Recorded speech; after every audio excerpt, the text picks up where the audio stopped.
The smell hit me first, stale grease mixed with bleach, a combination that had become as familiar as my own reflection.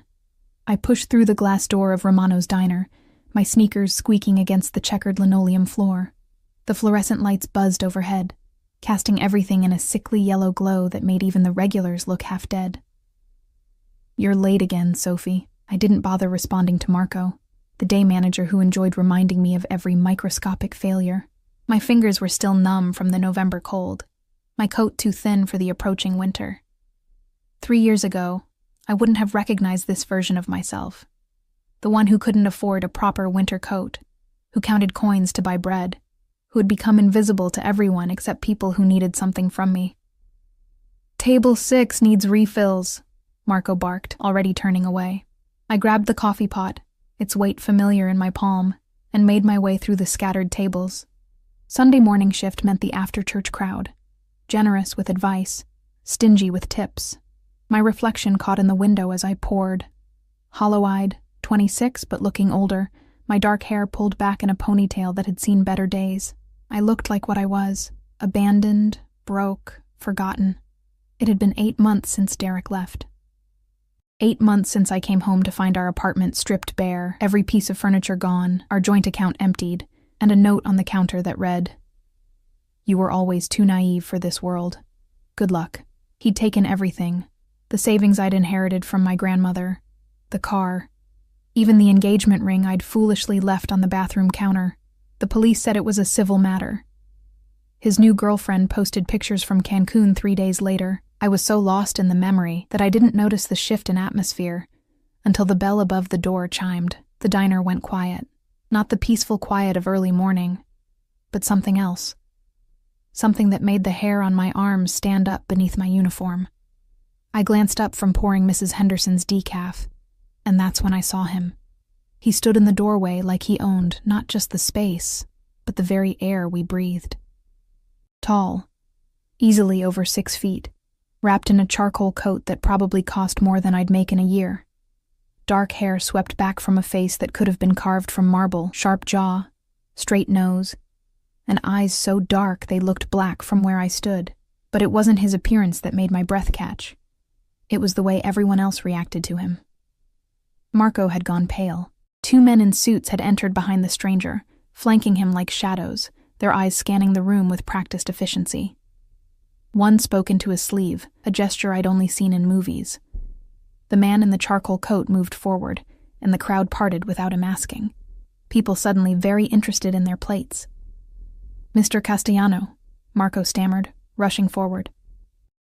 "We weren't expecting... we didn't know..." "Coffee," the man said, his voice low and smooth, with the barest hint of an accent I couldn't place. "And somewhere quiet." His eyes swept the room and landed on me. I froze, coffee pot still suspended over Mrs. Henderson's cup. Those dark eyes held mine for a heartbeat. 2, 3. And I felt pinned, like a butterfly to a board. There was something predatory in his gaze, something that made every instinct scream danger. But I couldn't look away. "The booth in the back," Marco said quickly, gesturing. "Sophie will take care of you." "No." I wanted to refuse, to pass this to Janice or anyone else, but Marco was already shoving me forward, practically pushing the coffee pot into my shaking hands. My sneakers carried me across the floor without my permission, and suddenly I was standing beside the corner booth, the one we usually saved for couples who wanted privacy. He slid into the seat with fluid grace, his guards positioning themselves at nearby tables, their backs to him but their attention clearly outward. I'd never seen anything like it. This wasn't just wealth. This was power, the kind that made people disappear into themselves. "Coffee," he repeated, and I realized I'd been staring. "Right, sorry, My hand trembled as I poured, and I watched in horror as the dark liquid sloshed over the rim, spilling onto the white saucer and dripping onto the table. "Shit," I whispered, grabbing napkins. "I'm so sorry, I'll get you another..." "Leave it!" I looked up. He was watching me with an intensity that made my stomach flip. Up close, I could see details I'd missed. A small scar through his left eyebrow, the precise cut of his stubble, the way his hands rested on the table. Relaxed, but somehow ready.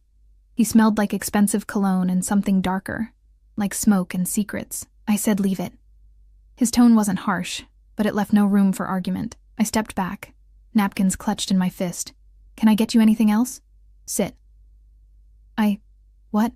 "Sit down." He gestured to the seat across from him. "I can't.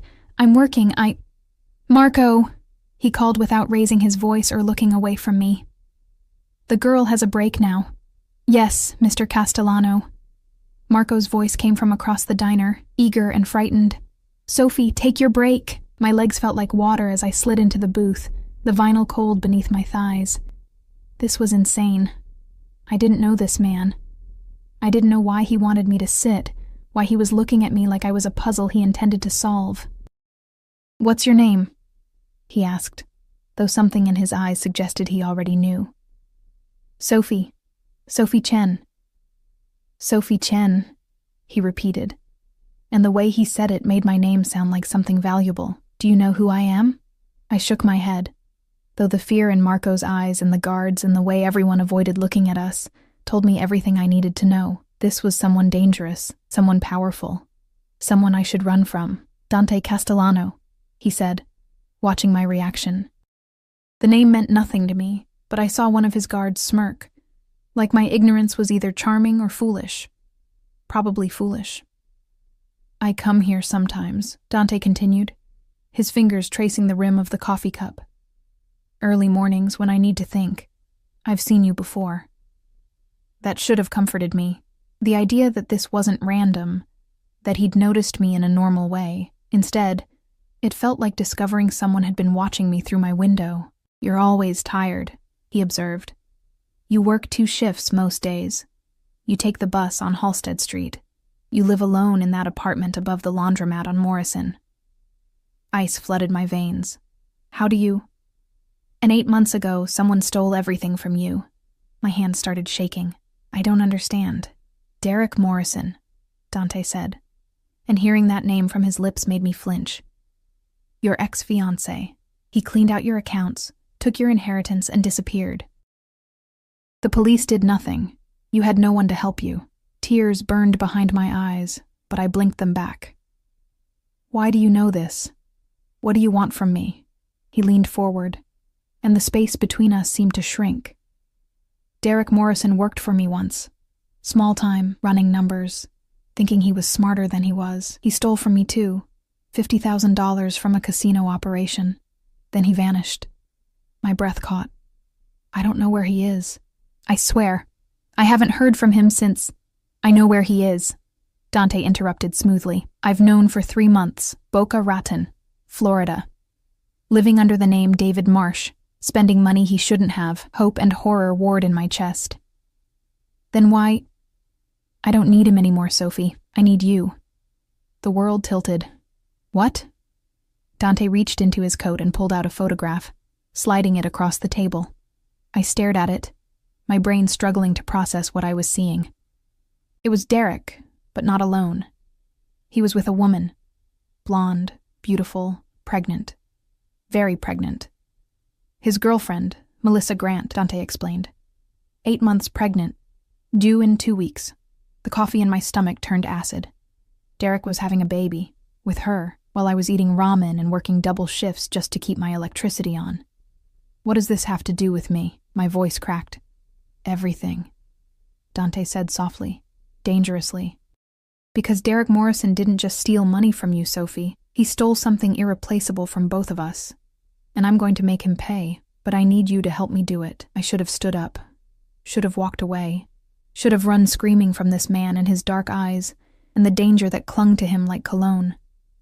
Instead, I heard myself whisper, "How?" Dante smiled then, slow and predatory, by becoming mine. Before I could process those words, before I could ask what they meant, his phone buzzed. He glanced at it, his expression darkening. "We'll continue this conversation somewhere more private," he said, standing.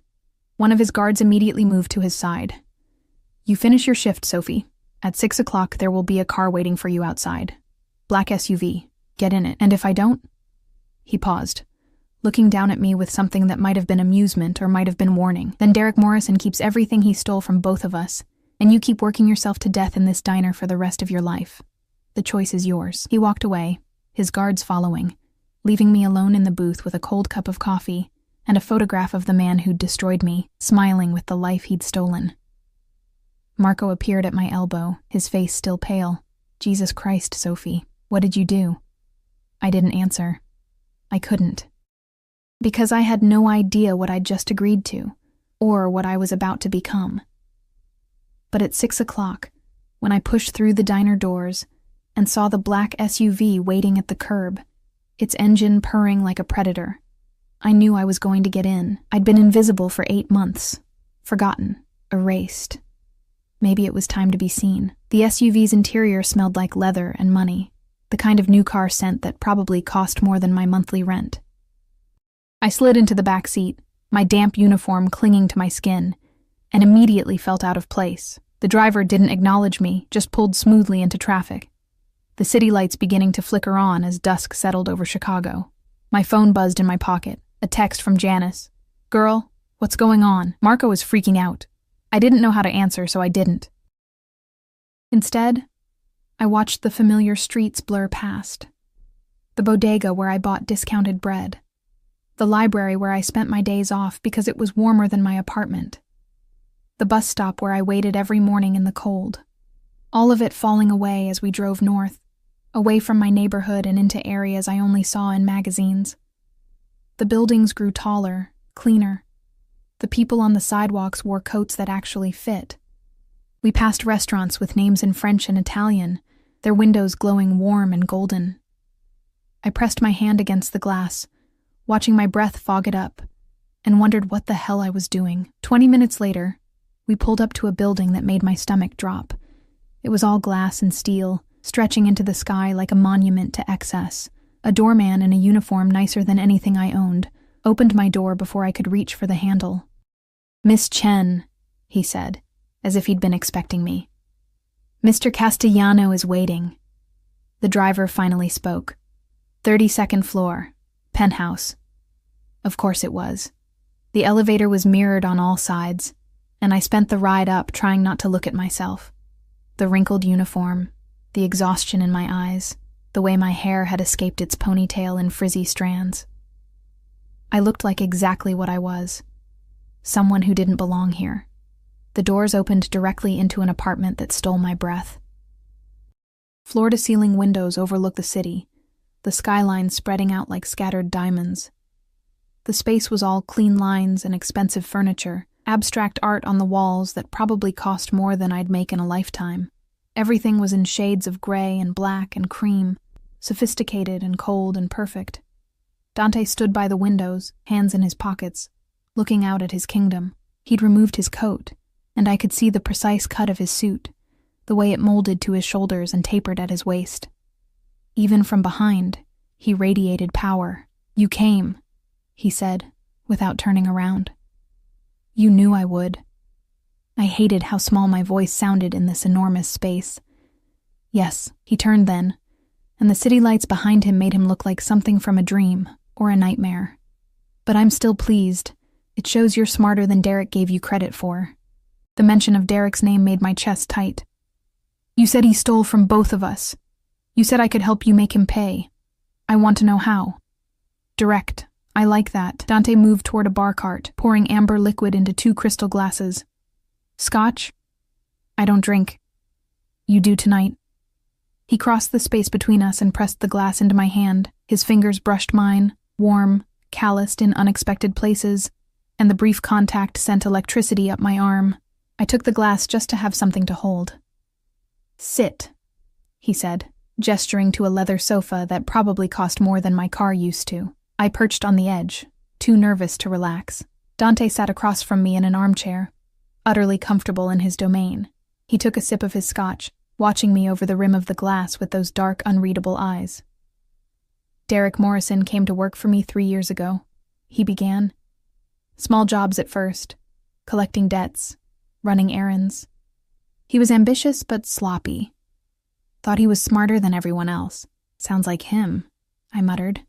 He was skimming from the operations, nothing large enough to notice at first, but it added up. $50,000 over 6 months. When I confronted him, he ran, took the money and disappeared. Dante's jaw tightened almost imperceptibly. But that's not why I want him back. I waited, my heart pounding. He was sleeping with someone while he worked for me. Someone important. Dante's voice dropped, cold and sharp as a blade. My half-sister, Valentina. The glass nearly slipped from my hand. Your sister?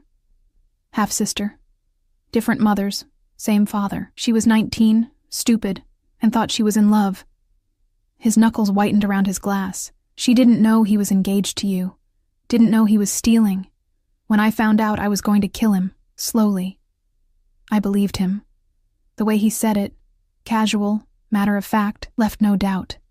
But before I could find him, Valentina discovered she was pregnant. By then, Derek had already run. Left her crying in my office, begging me not to hurt him because she was carrying his child. Dante's laugh was bitter. My father made me promise not to touch Derek until after the baby was born. Family first, always. My mind raced, trying to piece it together. But the photo you showed me, that woman with Derek, she was pregnant. Melissa Grant. A fake name, fake relationship. Derek's cover. Dante leaned forward, elbows on his knees. But Valentina is real. She's in Florida, too, living in a house I bought her, waiting to give birth to that bastard's child. And Derek has no idea she's there, no idea I've been watching him this whole time, waiting for the right moment. What moment? The moment when I could take everything from him. The way he took everything from you. Dante's eyes locked on mine. That's where you come in, Sophie. I forced myself to take a sip of the scotch. It burned going down, but the warmth helped steady my nerves. I still don't understand. Derek thinks he's safe. He thinks he got away with it, stealing from you, stealing from me, leaving Valentina pregnant and alone. He's living his life with that girlfriend, spending money, playing house. Dante set his glass down with deliberate precision. I want him to feel what you felt, what Valentina felt. I want him destroyed, humiliated, broken. And then I want him to know it was all because of you. How? I whispered. Dante stood and crossed to me, and suddenly he was close, so close I could smell his cologne again, could see the flecks of gold in his dark eyes. He reached out slowly, giving me time to pull away, and tilted my chin up with his fingers. You're going to become my fiancé. The word hung in the air between us, impossible and terrifying. We'll make it public, he continued, his thumb brushing my jawline in a touch that felt possessive. Pictures, events, the works. I'll dress you in clothes that cost more than Derek ever made. I'll put diamonds on your fingers that will make his theft look like pocket change. You'll be seen on my arm at restaurants, galas, everywhere that matters. Why would that hurt him? My voice came out breathless, because Derek will see that the nobody he threw away became someone he could never touch. Someone protected by the most dangerous man in Chicago, someone who has everything he dreamed of and more. Dante's grip on my chin tightened just slightly. And when he's consumed with jealousy and rage, when he can't stand it anymore, he'll do something stupid. He'll try to contact you, or he'll try to come back. And when he does, I'll be waiting. And then what? Then I take everything.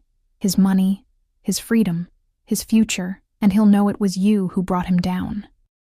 I should have been horrified.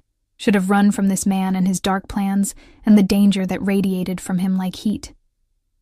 But all I could think about was Derek's note. You were always too naive for this world, and the empty apartment, and the 8 months of struggling just to survive. What do I get out of this? I asked. Dante smiled, and it was like watching a wolf bare its teeth. Everything he stole from you, I'll get your money back. Every penny. Plus interest. Plus compensation for what you've suffered. Money isn't everything. No, he agreed. You also get revenge. You get to watch him lose everything like you did. You get justice. His hand slid from my chin to cup my cheek. And you get my protection. No one will ever hurt you again, Sophie. No one will ever make you feel small or invisible or worthless. I'll make sure of that. The promise in his voice made something in my chest crack open. When was the last time someone had wanted to protect me? When had I last mattered to anyone? How long would this arrangement last? I managed to ask. As long as it takes. A few months, maybe. Until Derek makes his move. Dante's thumb traced my cheekbone. You'll live here. I have plenty of space. You'll quit the diner, quit your second job. Your only job will be being seen with me and playing the part. And at night?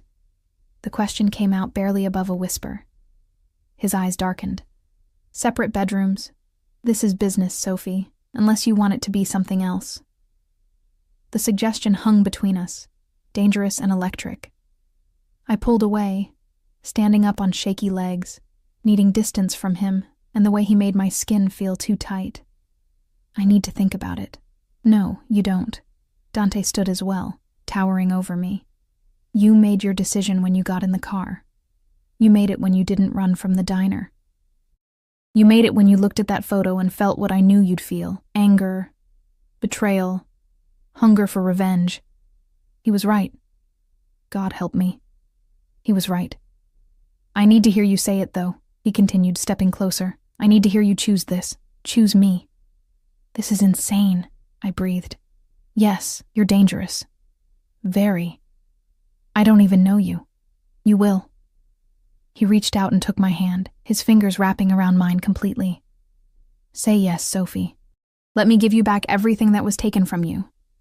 Let me make you untouchable. I looked down at our joined hands. His so much larger, scarred across the knuckles, marked by a life I couldn't imagine. Then I looked up at his face, at those dark eyes that seemed to see straight through me. Derek had left me with nothing, had made me believe I was nothing.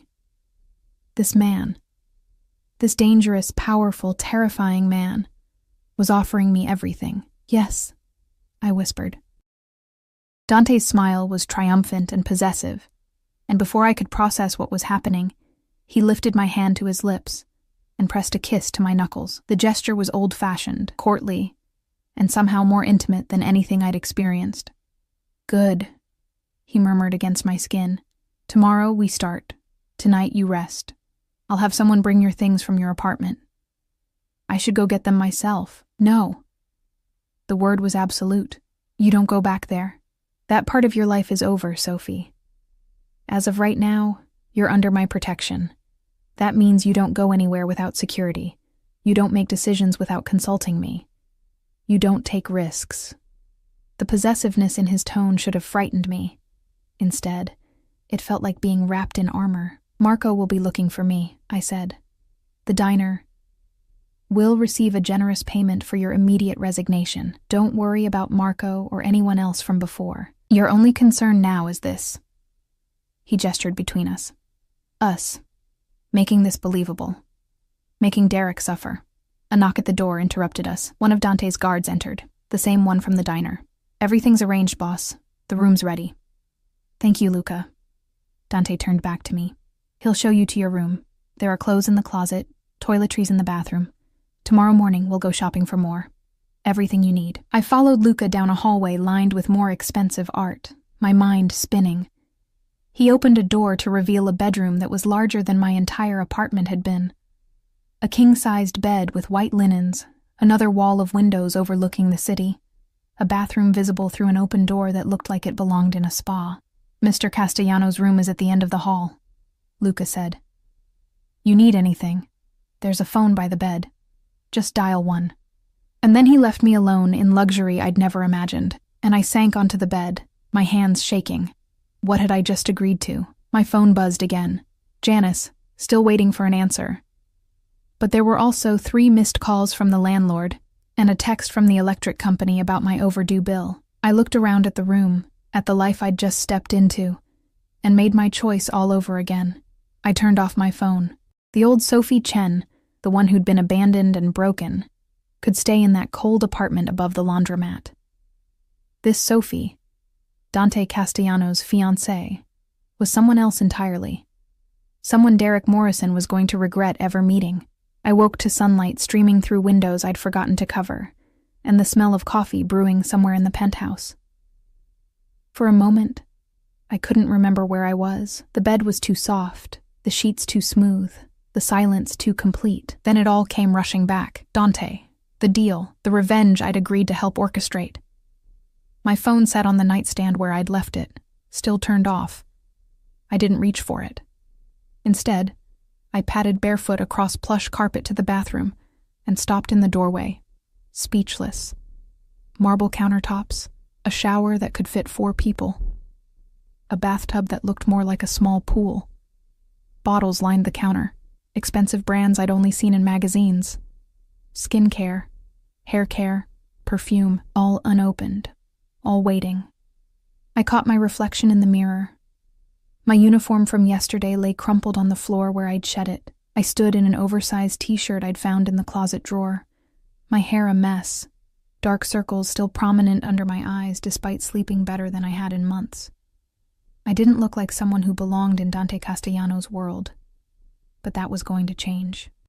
After a shower that felt like heaven, hot water that didn't sputter out after 5 minutes, water pressure that actually worked, I wrapped myself in a robe so soft it felt like sin and ventured out of the bedroom. The penthouse looked different in daylight, less intimidating, but somehow more real.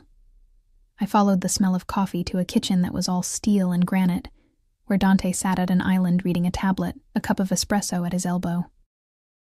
He looked up as I entered, and I became acutely aware that I was wearing nothing but a robe. "Good morning," he said, his eyes traveling over me in a way that made heat creep up my neck. "Coffee?" "Please." He stood and moved to an espresso machine that looked like it required an engineering degree to operate. I watched his hands, confident, precise, as he prepared my cup. He was dressed more casually than yesterday. Black slacks, a charcoal sweater that emphasized his broad shoulders. No jacket, no guards hovering. Just him. "How did you sleep?" he asked, sliding the cup across the counter to me. "Better than I have in months." The admission felt dangerous. "Good." He returned to his seat, studying me over his tablet. "We have a busy day. First, shopping. You need an entire wardrobe, everything from everyday clothes to gowns for events. Then this afternoon, we're having engagement photos taken." I nearly choked on my coffee. "Already?" "The sooner we make this public, the sooner Derek hears about it. I want the news to reach him while he's still comfortable, still thinking he's safe." Dante's expression hardened. "I want him to see you in newspapers, on social media, everywhere he looks. I want you to haunt him." The vindictive part of me, the part that had grown in the 8 months since Derek left, thrilled at the idea. But another part, smaller and more frightened, whispered warnings. "What if he doesn't care?" I asked quietly. "What if seeing me with you doesn't affect him at all?" Dante set down his tablet and gave me his full attention. "He'll care. Men like Derek, weak, insecure men, they need to feel superior. He left you believing you were beneath him, that you'd never recover. Seeing you not just recovered but thriving, protected by someone who makes him look like an insect?" He smiled coldly. "It will eat him alive. You sound certain." "I am.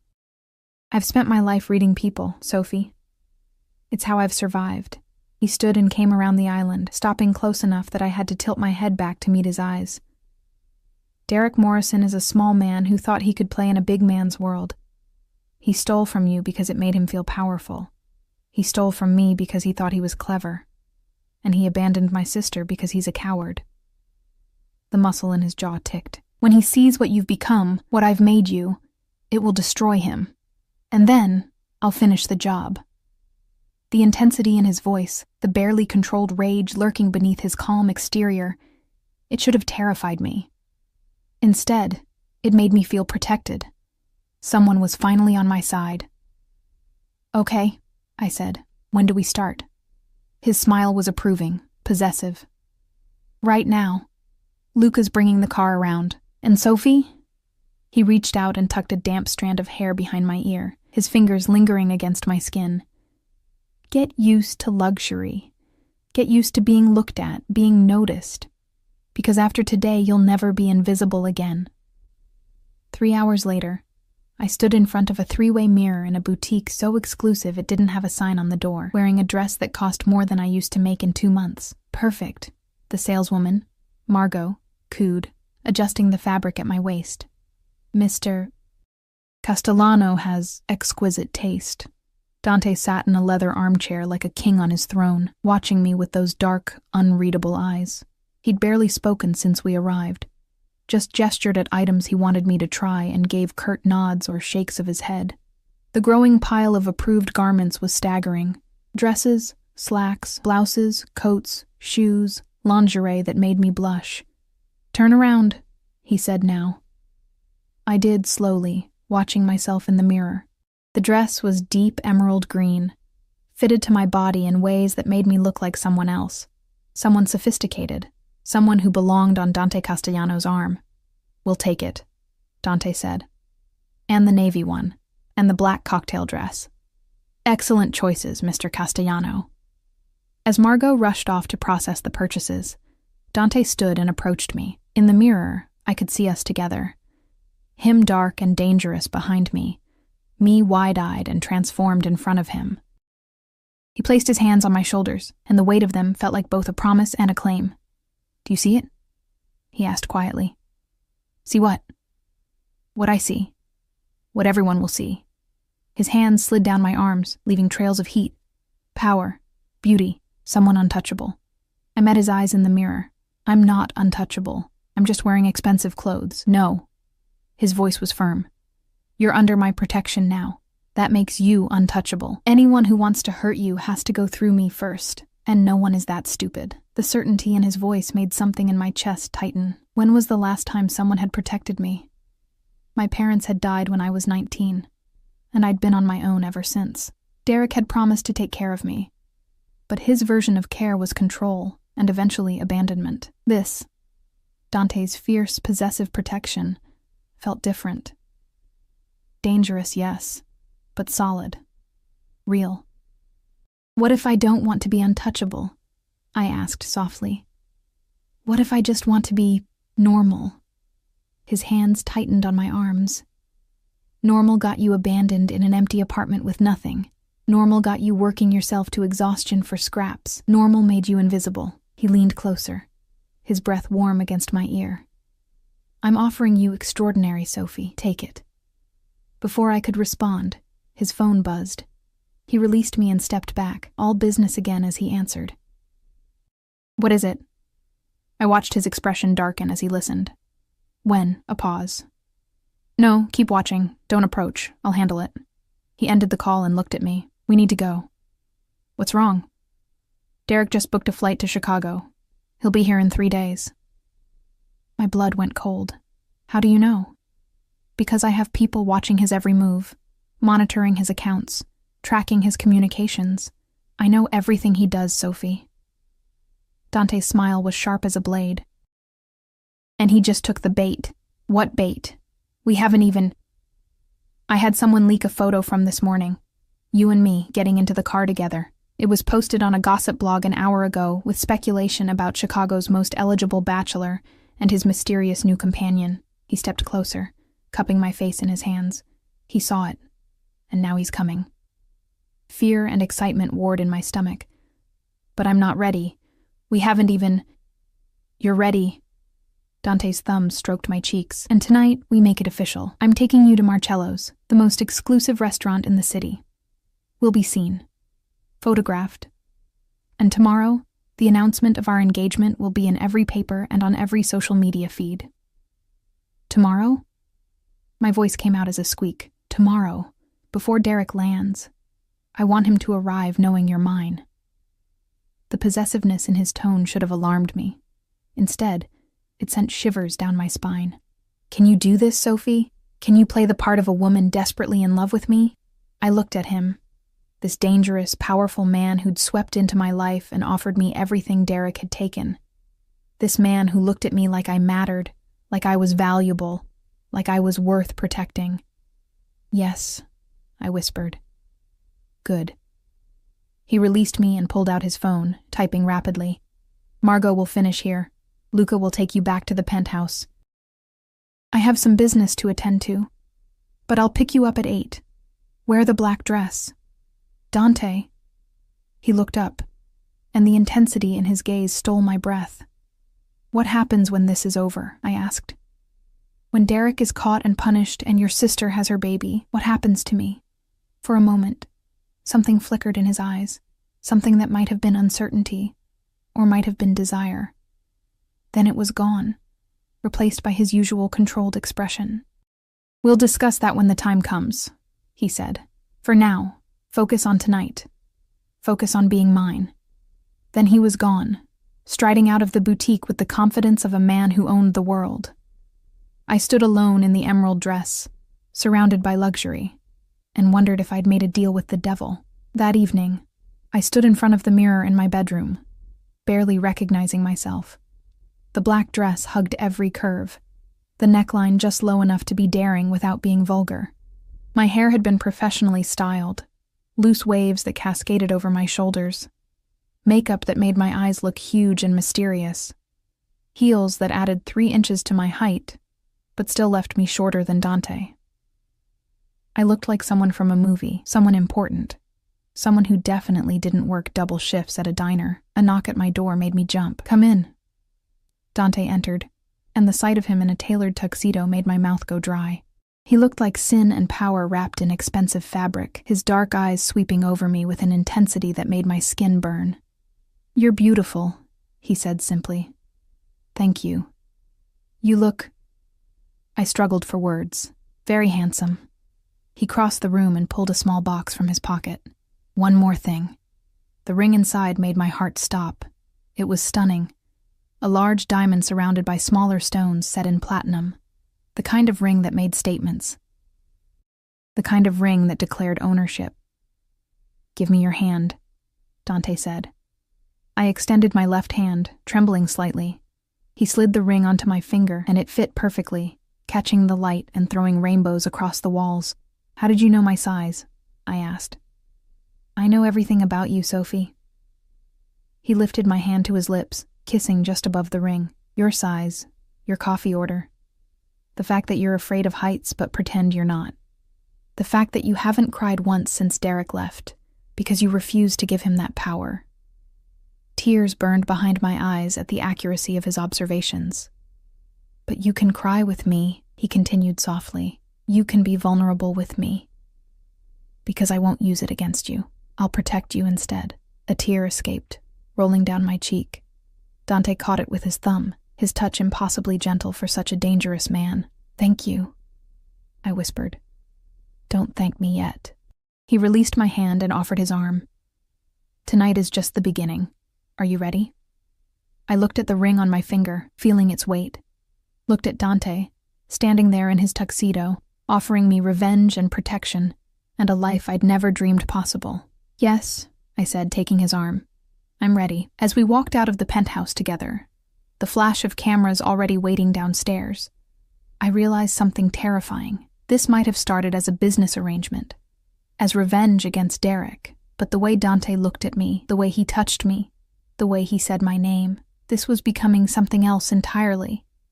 And I wasn't sure if that thrilled me or terrified me, maybe both. Marcello's was everything I'd imagined exclusive restaurants to be, and more. Crystal chandeliers cast golden light over white tablecloths, the murmur of conversation mixing with soft classical music. Every face I glimpsed looked wealthy, important, the kind of people who appeared in society pages, and they were all staring at us. Dante's hand rested on the small of my back as we were led to a private corner table, the weight of it both comforting and claiming. I could feel eyes following us, hear the whispers starting. The maitre d' pulled out my chair with a flourish, treating me like royalty simply because I was with Dante. "Mr. Castellano, what a pleasure. Your usual table, of course." "Thank you, Vincent." Dante settled across from me, completely at ease despite the attention. "We'll have the tasting menu, and champagne, the Cristal." "Excellent choice, sir." As Vincent hurried away, I leaned forward, keeping my voice low. "Everyone's watching us. Good. That's the point." Dante's eyes gleamed in the candlelight. "By tomorrow morning, photos of us will be everywhere. Derek will see them before he even boards his plane." My stomach fluttered. Whether from nerves or anticipation, I couldn't tell. What do I do? How do I act? Like a woman in love, he reached across the table and took my hand, his thumb stroking the ring he'd placed there. "Look at me like I'm the only person in the room. Smile when I talk. Let me touch you.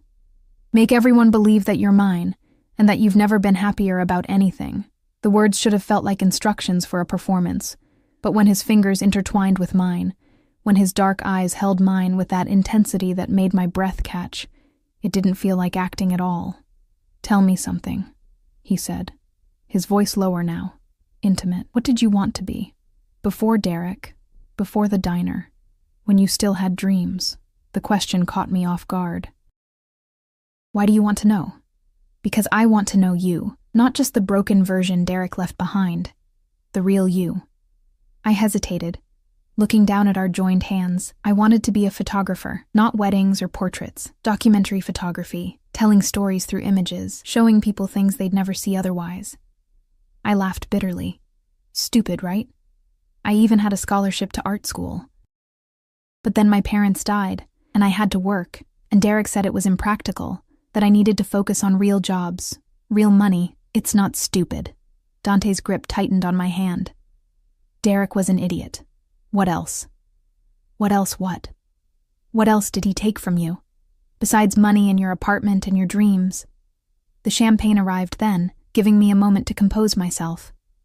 The waiter poured with ceremony, the bubbles catching the light like liquid gold. When we were alone again, I took a sip, letting the expensive wine settle my nerves. "He took my confidence," I said quietly. "He made me believe I was lucky to have him. That no one else would want me. That I was too naive, too trusting, too small for the world." I met Dante's eyes. He made me disappear even before he left. Something dark and dangerous flashed across Dante's face. He was wrong. About all of it. Was he? I pulled my hand back, suddenly angry. At Derek, at myself, at the whole situation. "Look at me, Dante. A week ago I was serving coffee and living in a studio with heat that barely worked. Now I'm wearing a dress that costs more than my monthly rent, sitting in a restaurant I couldn't afford to even walk past, pretending to be engaged to a man I barely know who runs what? The Mafia? Criminal organizations? I don't even know exactly what you do." My voice had risen slightly, and I forced myself to lower it, aware of the interested glances from nearby tables. So maybe Derek was right. Maybe I am too naive, because I agreed to this insane plan without even asking what it might cost me. Dante was quiet for a long moment, studying me with those unreadable dark eyes. Then he stood, came around the table, and offered his hand. "Come with me." "What?" "Where? Trust me." I let him pull me to my feet, and he led me through the restaurant to a private balcony overlooking the city. The November air was cold, but he shrugged out of his jacket and draped it over my shoulders before I could protest. It smelled like him, cologne and smoke and something darker. "You want to know what I do?" he asked, leaning against the railing. "I run businesses, legitimate ones, restaurants, real estate, construction. But I also handle things that exist in gray areas, protection for people who can't go to the police, solutions to problems the law won't touch. Justice when the system fails."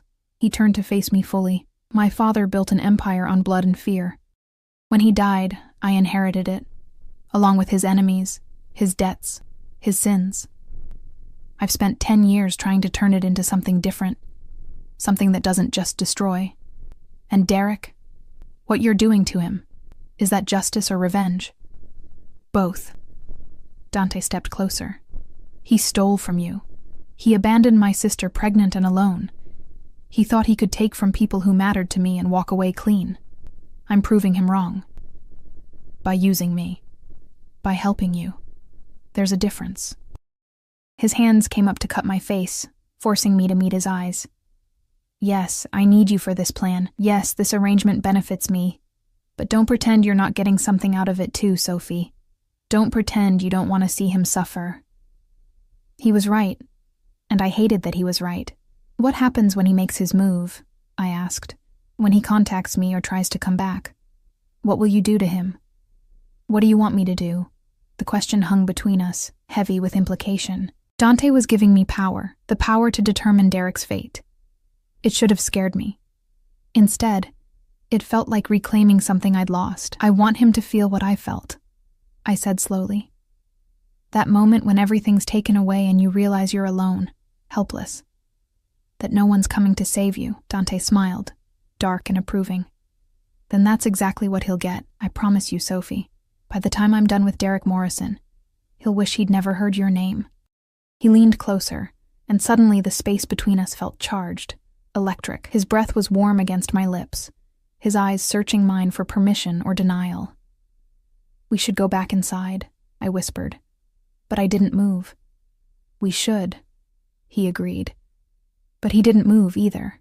For a moment, we stood frozen in that almost kiss, the city lights twinkling below us, the cold air making me shiver despite his jacket around my shoulders. Then Dante stepped back, his jaw tight with restraint. "You're right. People are watching." He offered his arm again. "We should give them something to photograph." We returned to the table, and the rest of the dinner passed in a blur of exquisite food I barely tasted and conversation that felt more real than it should have. Dante asked about my childhood, my parents, the life I'd had before everything fell apart. And he shared pieces of himself, too. His mother who'd died when he was young, the pressure of inheriting his father's legacy, the sister he was trying to protect. By the time we left the restaurant, I'd almost forgotten it was supposed to be an act. The cameras were waiting outside, paparazzi who seemed to materialize from nowhere, their flashes blinding. Dante pulled me close, his arm around my waist, and I buried my face against his chest, overwhelmed by the sudden attention. "It's all right," he murmured against my hair. "I've got you." And somehow I believed him. The photos were everywhere by morning. I scrolled through my phone, which I'd finally turned back on, seeing my own face staring back at me from dozens of gossip sites and social media posts. Chicago's most eligible bachelor off the market, mystery woman snags Dante Castellano, new romance for real estate mogul. In every photo, I looked happy, radiant even. Dante looked possessive, his arm always around me, his eyes always on me like I was the only thing that mattered. We looked like a couple in love. Good, aren't they? I looked up to find Dante in the doorway of my bedroom, already dressed for the day in slacks and a crisp white shirt. He held a tablet, presumably showing the same articles I was reading. "The PR team outdid themselves," he continued, coming to sit beside me on the bed. "The engagement announcement goes live in an hour."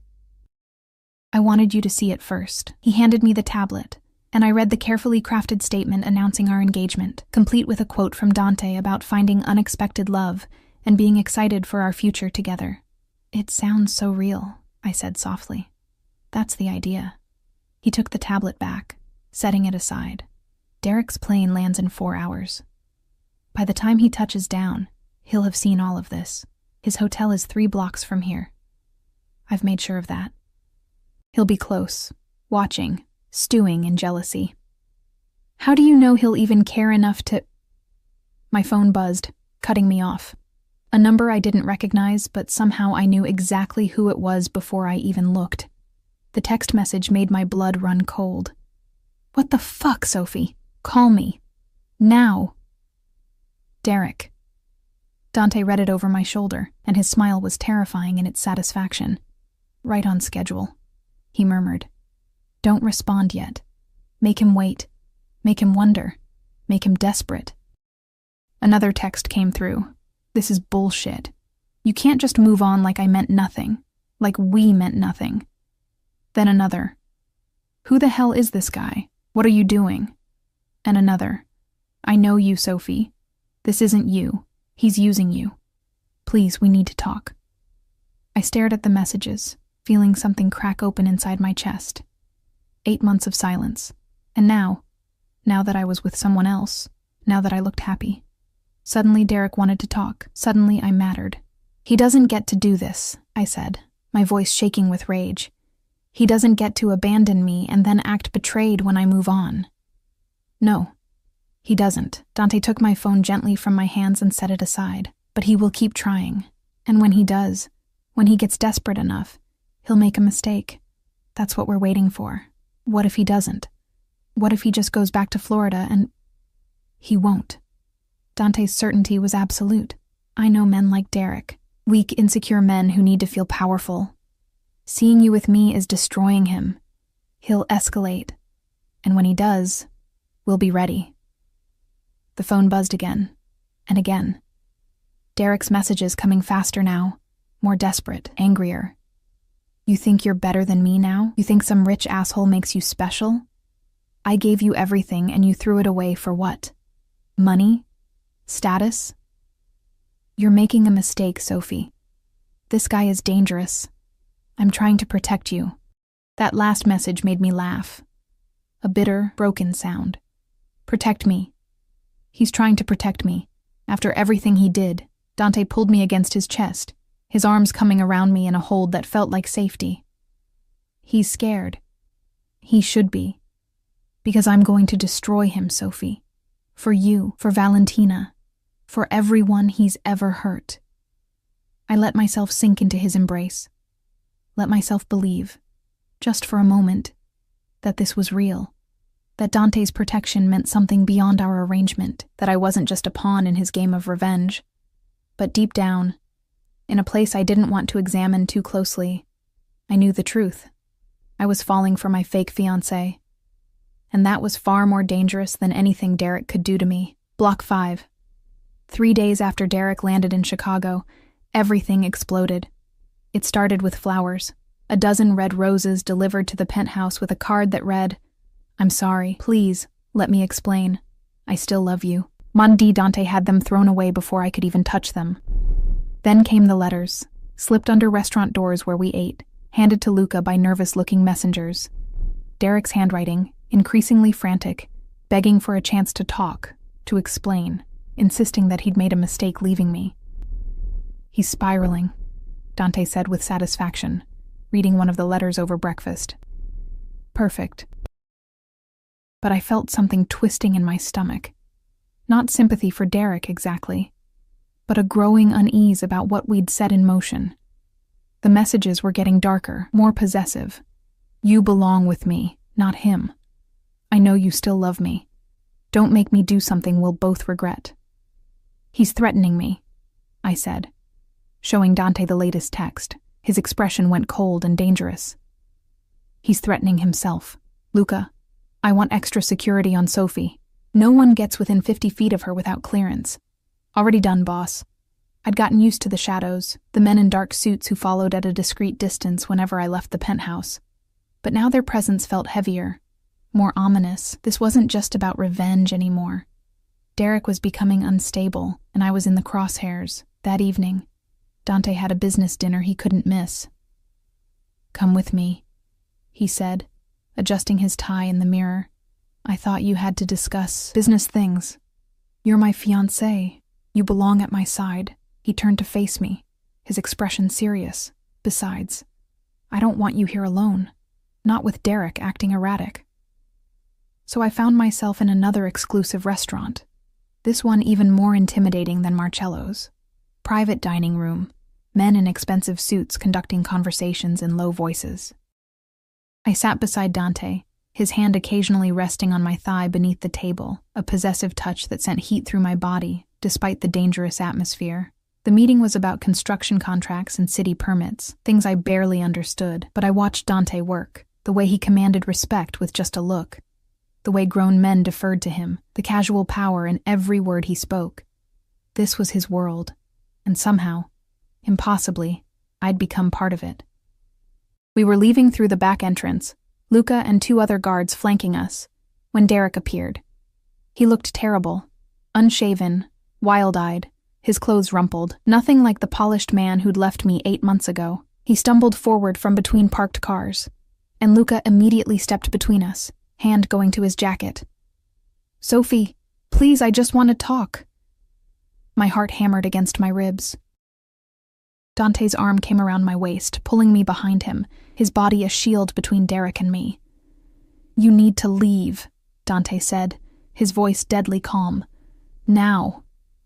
"Fuck you!" Derek's face twisted with rage. "Sophie, he's using you. Can't you see that? He's a criminal, a monster. He's going to hurt you."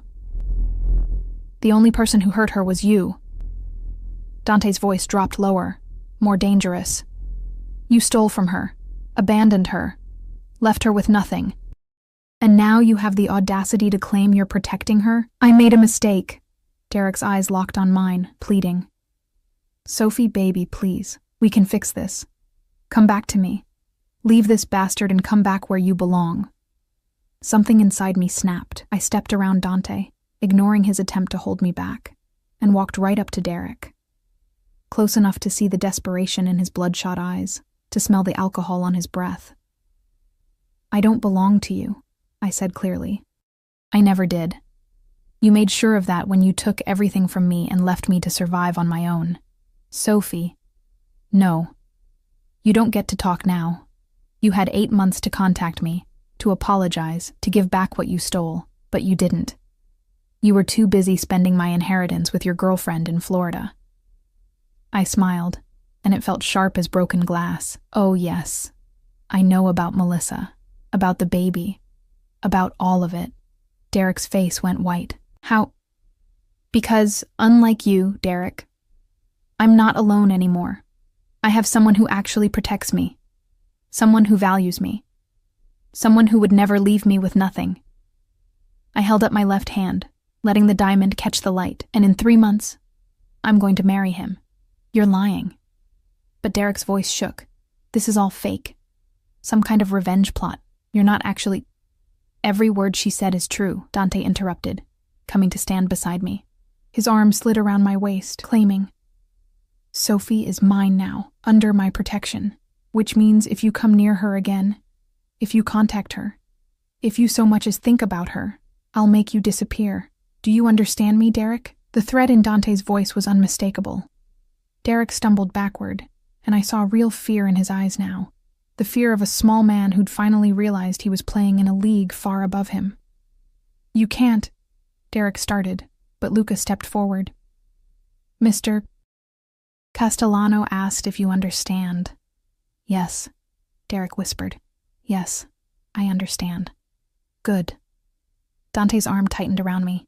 "Now, about the money you stole. From Sophie, from my operations, from my family. I want all of it back, every penny. You have 48 hours. Derek's laugh was hysterical. "I don't have it. I spent it." "Then you'd better find a way to get it." Dante's smile was terrifying. "Because if you don't, I'll take it out of you in other ways. Starting with that nice girlfriend of yours in Boca Raton. Melissa, wasn't it?" All the color drained from Derek's face. "You leave her alone. She has nothing to do with this. Neither did Sophie. Neither did Valentina. But that didn't stop you, did it?" Dante pulled out his phone and showed Derek something that made him stagger. "That's your daughter, by the way. Valentina gave birth 2 days ago. Beautiful little girl. She has your eyes." I gasped. Dante hadn't told me Valentina had given birth. Derek stared at the phone, something broken and desperate in his expression. "I have a daughter? You have 2 children you've abandoned," Dante corrected coldly. "Valentina's baby, and the one Melissa is carrying. You're quite the family man, Derek. Such a shame you're also a thief and a coward. I want to see her. My daughter. Please. You gave up that right when you stole from my family and ran." Dante pocketed his phone. 48 hours, Derek. The money, or I go to the authorities with evidence of your embezzlement, fraud, and theft. I have documentation of everything, including the accounts you thought you'd hidden. You'll spend the next decade in prison, and Melissa will raise your child alone while you rot. You bastard. 48 hours. Dante turned, keeping me tucked against his side. "Luca, make sure Mr. Morrison finds his way out. And if he comes near Sophie again, break his legs." "With pleasure, boss." Dante led me to the car, and I was shaking so hard I could barely walk. Once we were inside, the tinted windows hiding us from the world, I finally let myself fall apart. "He has a daughter," I whispered. "With your sister, and another baby coming with Melissa. He just abandons them. How can someone do that? Because he's weak. Because he only thinks of himself." Dante pulled me onto his lap, cradling me against his chest. "But he won't hurt anyone else. I promise you that. What happens in 48 hours when he can't pay? He'll try to run, and when he does, I'll have the evidence delivered to the FBI. He'll be arrested before he makes it to the airport." Dante's hand stroked my hair, soothing. "It's almost over, Sophie. Soon Derek will be in prison. You'll have your money back, and all of this will be finished." Finished. The word should have brought relief. Instead, it felt like a door closing. "And us?" I asked quietly. "What happens to us when this is over?" Dante was silent for a long moment, his hand stilled in my hair, and I could feel the tension in his body. Sophie, don't. I pulled back to look at him, tears streaming down my face. Don't tell me this was just business. Don't tell me the past 2 weeks meant nothing. Because I feel it, Dante. The way you look at me, the way you touch me, the way you say my name. This isn't fake anymore, at least not for me. His jaw clenched. You don't know what you're saying. Yes, I do. I'm saying I'm falling for you. I'm saying that somewhere between the revenge plot and the fake engagement and all of this insanity, I started to care about you. Really care. I cupped his face, forcing him to meet my eyes. Tell me I'm alone in this. Tell me you don't feel it too. Sophie, tell me. I can't. The words burst from him raw and honest. I can't tell you that because it would be a lie. Because every time I touch you, I want more. Every time I see you in another man's path, I want to destroy them. Every time you smile at me, I want to keep you locked in my penthouse where nothing can hurt you and no one can take you away. His hands came up to frame my face, his thumbs wiping away my tears. You were supposed to be a tool, Sophie. A means to an end. A way to hurt Derek and protect Valentina. But you became something else. You became mine. Really mine. And that terrifies me because everyone I've ever cared about has been used against me or taken away. I'm not going anywhere, I whispered. You don't know that. You don't know what my life is really like. The dangers, the enemies, the constant threat. I kissed him. It wasn't planned, wasn't strategic. I just leaned forward and pressed my lips to his, silencing his protests with action instead of words. For a heartbeat, he froze. Then his arms crushed me against him and he kissed me back with a desperation that matched my own. It was nothing like the chaste touches we'd shared for cameras. This was raw, hungry, real. His hands tangled in my hair, his mouth claiming mine like he was drowning, and I was air. I melted into him, 8 months of loneliness and pain and fear dissolving in the heat between us. When we finally broke apart, both breathing hard, Dante rested his forehead against mine. This is a terrible idea, he murmured. Probably. I'm dangerous. My world is dangerous. I know. You deserve better than this, better than me. That's not your decision to make. I pulled back just enough to meet his eyes. I'm not some helpless victim who needs to be protected from her own choices, Dante. I'm choosing this. I'm choosing you. His laugh was shaky, almost disbelieving. You're either very brave or very stupid. Maybe both. I smiled through my tears. We're good together, but I'm also right, real together. And when this thing with Derek is over, I don't want it to end. I want to see where this goes. Dante searched my face, looking for doubt, or fear, or hesitation. Whatever he saw there made something in his expression soften, made the hard edges of him blur into something almost vulnerable. Okay, he said finally. Okay, we'll try. But Sophie... His grip tightened. If being with me puts you in danger, if my enemies even look at you wrong, I'm sending you somewhere safe. No arguments. Fine. As long as you understand that I'm not running just because things get difficult. Stubborn woman. You like stubborn. I like you. He kissed me again, softer this time. God help me. I really like you. 48 hours later, Derek didn't run. Instead, he did something far more stupid.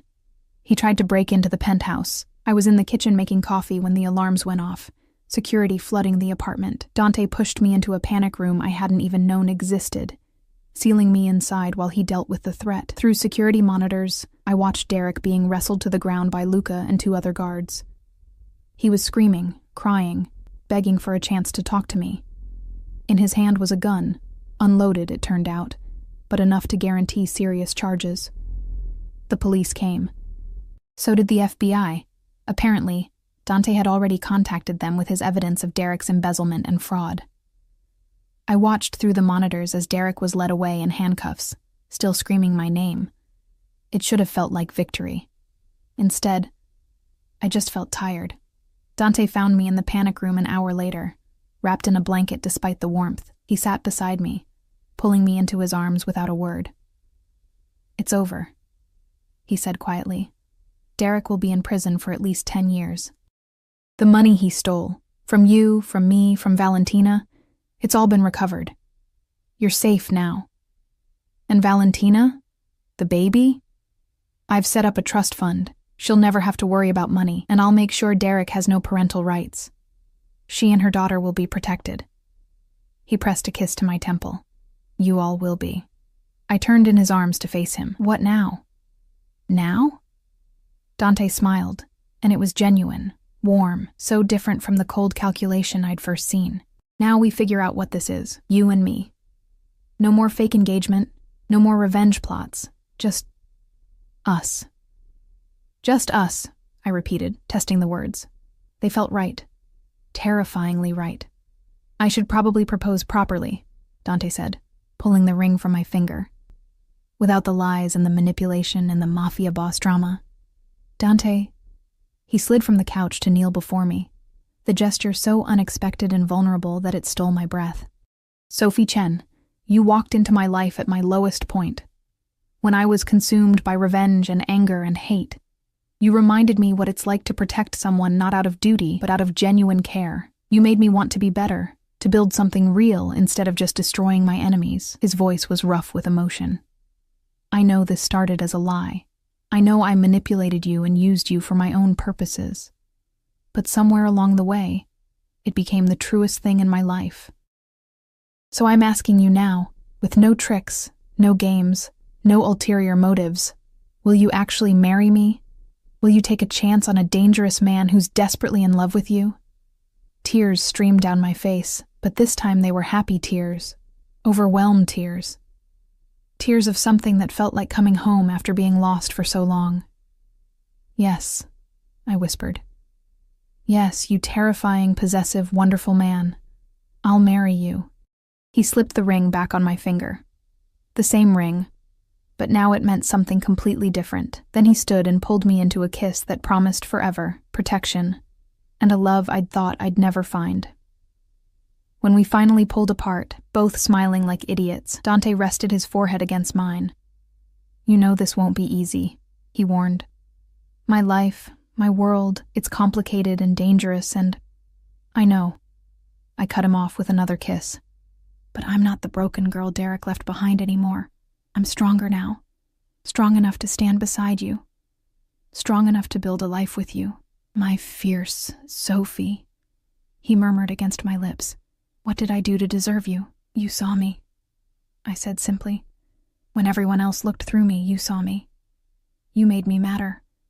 You always mattered. I just helped you remember that. 6 months later, I stood in a private garden wearing a wedding dress that made me feel like a princess, surrounded by flowers and soft music, and people who genuinely cared about me.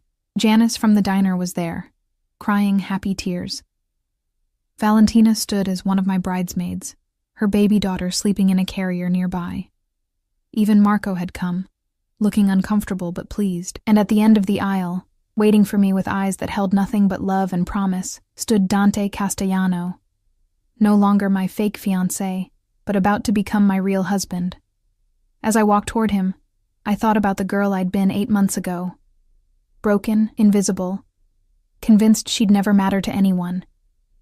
That girl would never have believed this was possible. This happiness, this love, this life. But she'd been wrong. Derek had left me with nothing.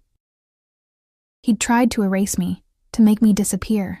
Instead, he'd set me on a path that led me here. To a man who saw my worth even when I couldn't. To a life I'd never dreamed possible. To a love that was fierce and protective and absolutely real. Dante took my hands when I reached him, and his smile was private, just for me. Ready, he whispered, for anything. I whispered back. As long as it's with you. The past was behind us. Derek in prison. The revenge complete. The debts all settled. And ahead of us stretched a future neither of us had planned, but both of us wanted desperately. As we said our vows, as Dante slipped a wedding band beside my engagement ring, as he kissed me in front of everyone who mattered, I realized something important. Sometimes the worst betrayal leads you exactly where you need to be. Sometimes losing everything means gaining something far more valuable. And sometimes The man who starts as your protector becomes the love of your life. My ex had left me with nothing, but in losing everything, I'd found the man who would give me the world. And that was worth every moment of pain it took to get here.